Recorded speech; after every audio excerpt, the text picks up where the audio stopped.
Yeah, morning, James. Morning. How do you see this one? It's two teams, isn't it, who have sort of fallen out of the top seven in the last couple of games, and obviously desperate to get back in there. Yeah, of course. And we'll just try and do our best to focus on what we need to do and to perform the best of our abilities tomorrow. I'm really, really looking forward to it. It's going to be a great game, and we've got a great following coming over, which makes us all really excited for the game tomorrow. Yeah, how many fans are you expected to take with you? I think we're expecting about 1,200, so which will be brilliant. Which will be brilliant. And you say it's going to be a great game. Why do you feel that? I mean, Swindon decent passing side, aren't they? Yeah, I think it's first of all they're a very good team. I think that they play very expansive. They got one of the highest possessions in the league, and what they try to do. And then with regards to the pitch, it's a big pitch. It's two teams against two different systems that'll I think will be a good game of football tomorrow. 6 points off the top three, James. Are you still going for automatic promotion? We'll try and finish as high as we can in the league as possible. I think that's always the aim. I think what we always try and do is just focus on the next game, and I won't get bored of saying it. And I do apologise if it comes across that way, but we have literally got to focus on what we got to do well against Swindon, and keep moving forward. There must be conversations within the club, though, James, mustn't there, about targets and people saying, "Look, come on, let's do it. Let's try and avoid the playoffs. Let's get it. Let's get top three because you're only 6 points away from it." I think I get it from supporters. I don't get that pressure internally. Very lucky. I've got a very good chairman, a very good board, and a good sporting director that we just try and focus on trying to get things right, and we'll continue to do that. You've got 6 games left, and I think 3 at home, 3 away. What will be for you the key to finishing inside that top seven? What's the one thing that's going to determine it? I think we just got to stick to our way of play and keep doing it as best we possibly can. We'll stick to our processes to enable to get the performances right, and then I'm sure we'll get the results that we deserve off the back of that. And for you, as a first-time manager, if you like, first time as a sort of in the hot seat, how are you finding it? And how do you sort of relax away from football when you go home at night with all the stresses and strains that, what do you that's do? a hard one. I work a lot. I look at a lot of things, study a lot of things, and do that. But my biggest outlet is probably exercise and spending time with family, I'm guessing. So I do that. I'm very lucky. I got a good support network around me. So that's my way of kind of dealing with things, and it's that's how I tend to deal with it is stay focused on the job at hand when I'm in work mode. But then on the flip side of it, I've got a very good support network around me that help me, but I'm just enjoying it and loving what I do. What do you do then to relax or to exercise? Do you go running? Do you cycle? You swim? What do you do? Well, this morning I went for a run this morning at 6:30 and ended up walking because I was shattered. So I did a little bit of that this morning. So put my hat on, my hood up, and headphones on, and listen to a podcast, and I'll do that. And then, that's probably the biggest thing. Spend a bit of time with family. My kids are very enthusiastic, so I've got to deal with them. At a school concert yesterday, so it's little things like that, and you get to see your kids in the school concert, which makes things all worthwhile. Which I did yesterday, which I really enjoyed, which was good. Do you ever find yourself sort of losing patience a little bit more with the kids and all that kind of thing because of all the stresses? Do they see that? Speaking to? Are you a fly on the wall in my house? Yeah, we got cameras in there. Yeah, brilliant. I just try and learn to manage myself. I've got to learn to manage myself, which I feel as I'm getting better at. Are you tempted to talk to any people to get advice? You obviously know Tony Pulis, people like Neil Warnock and so on. Are you ever tempted to pick up the phone to those kind of guys? Yeah. I speak to Tony. Mick McCarthy always texts me before every game to wish me good luck. I've got people like that on the end of the line. Neil Harris, Dave Livermore. I've got my support network internally with Carl, Jared, and Jim.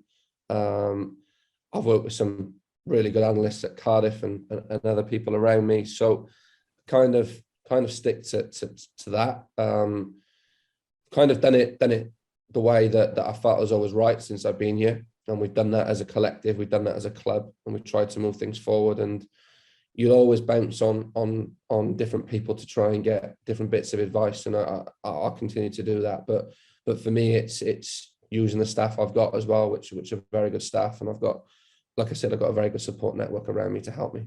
So you get a text from Mick before every game, do you? What does he say? Mick texts me. He just says, "Good luck today, Robes." And I won't say the rest what he might say, but he does text me. He does, and I have a lot of respect for Mick. All right, lovely. Good luck tomorrow. Thank you, James. Thank you. Morning, James. Morning, Chris. How are you? I'm good. Good. Does he sign off with a kiss, Mick? No, that's Jared signs his message off with a kiss to me. I guess tomorrow then, with there being a big sort of away from it's a bit of a reverse from last week when Exeter were the ones making a hell of a din. Yeah, and we always travel well, and our supporters are brilliant. They're brilliant supporters, and they get behind the team, and I love them for that. They're brilliant. They are our 12th man. It does make it even. It's great when there's 100 or so to long places, but when it's packed out like that Bristol Rovers game, your first, it just makes it makes it an event, doesn't it?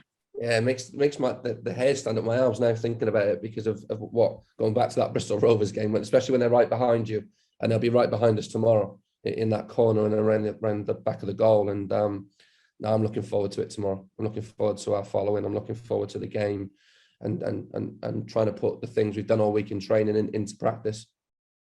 Is Josh in the Josh Pass in the? Yeah, Josh is trained this week. What I'm conscious with Josh in the type of injury he had, and I've experienced it before, was at Cardiff, that I want to make sure he's fully fit. So I'm not going to put him at risk in this short period of time, knowing we've got 6 games to go. Need to manage him carefully during this period. I guess it's similar to Courtney, who profited from having half an hour off the bench last week. It's kind of different, isn't it, with strikers and centre halves, is that you rarely take a centre half off the last 30 minutes of the game unless there's an injury, because of that's sometimes what's happens. And you don't really know why, because it's just always a stigma behind it, that if you're chasing the game or you need to freshen things up, you always go on the front line, you never go on the back line. So I think that's become a stereotypical approach from managers, really, and it's a different situation for Josh. So we are mindful of that. Hopefully you're bringing on to see it out. That's the ideal way. That's different. Yeah, that's the difference. Yeah. Any other injuries or? Sorry. We've just been managing people's loads all week. We've had to do that. We've had to manage different people. I won't go through the details of them all, but we periodise everybody's program differently this week, because we felt as though that some needed a bit of freshen up in what they have and what they've got to do. So we have to be mindful of the load, of their load management, if you like, and especially going into the game tomorrow. Still hoping for Ollie, perhaps for Crawley. Is that the hope? Yeah, maybe a little bit later, but we're hoping for that. We're just looking at what we got.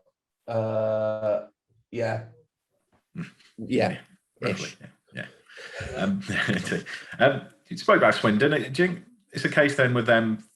They might not change to sort of negate you. Is that the thinking? If they, I don't think Swindon will. No. Yeah. No, I don't think Swindon will last. I believe they'll stick to 4-3-3 and play that way. They might change personnel in wide areas, but watching them play and how they do things, I'll be very surprised if they change to suit us. I don't think that'll be the case. But you never know in football. Ben's a very good coach and very good managers. Work with a lot of good managers as well. So they'll be like us. They'll focus on themselves, and they'll prepare well. And that's why they've had good success this year. I guess that's similar to you with the likes of Finazaz. Looking for them, they'll just be looking for Payne to just do what he does, because he's influential for them, isn't he? Yeah, Payne, Williams, whether it's Barry, whether it's Davis on the back line, whatever they go in midfield. Whether McCurdy comes back in being fit, I don't know. So we just focus on what we need to do, and we'll continue to do that. In terms of this, of course, you want to get 3 points, but equally, it would be terminal, would it? Whatever happens, it's no. Someone said to me the other day, I can't remember who it was. It might have been John Relish. Is that I think it was back in 1982. I think Newport were the top of the league around about Easter time, and he didn't get promoted. So there's a long way to go. I generally believe it'll go down to the last game. I'm trying not to think about it too much because, like Ian just said to me earlier about how do you manage yourself? I don't think about too far into the future. I have to do in certain things with planning of recruitment and infrastructure of the football club and how I want to help take this football club forward. But with regards to games and results, I can't go, right, I need X amount now. And this, I had that when I first came in. And I looked at it last night in the sense of that, and I just fell across it, is that since Bristol Rovers away, we've averaged 1.7 points a game, which for this group and the way that we've gone about it in how we try to tweak things, I think, and that's down to the players. That's nothing to do with me. That's down to the lads. And fair play to them to get that in that period. Is some achievement. It's some achievement. So I just literally now, right, and I've said it all the other games, is right, what we got to do against Swindon. It's just getting to that Rochdale game. That's the aim, isn't it? To get to Rochdale with everything. Yeah, everything on the. Yeah, you could get to Rochdale, and I haven't thought about it in great detail, but you could be getting to Rochdale and you're going, right, we could end up finishing third, we could end up finishing between 4th and 7th, or we could finish between 8th and 11th, and that's how tight the league is. And I think that's all we can do is focus on the here and now. And I've got to say, the lads have been terrific this week. They've been terrific this week, and talk about staying in the moment, they've done it really, really well. That's something Joe Day said actually after Bradford. He said he's been through it. It's the teams that do maybe look a bit further ahead. They're the ones that tend to come a cropper. Exactly. So, I think covered everything. All right, guess so. Cheers, see you tomorrow. Thank you. Morning, James. Morning, Luke. In terms of the context of the season, how important is tomorrow? It's just another game. It's another game that we focus on what we need to do.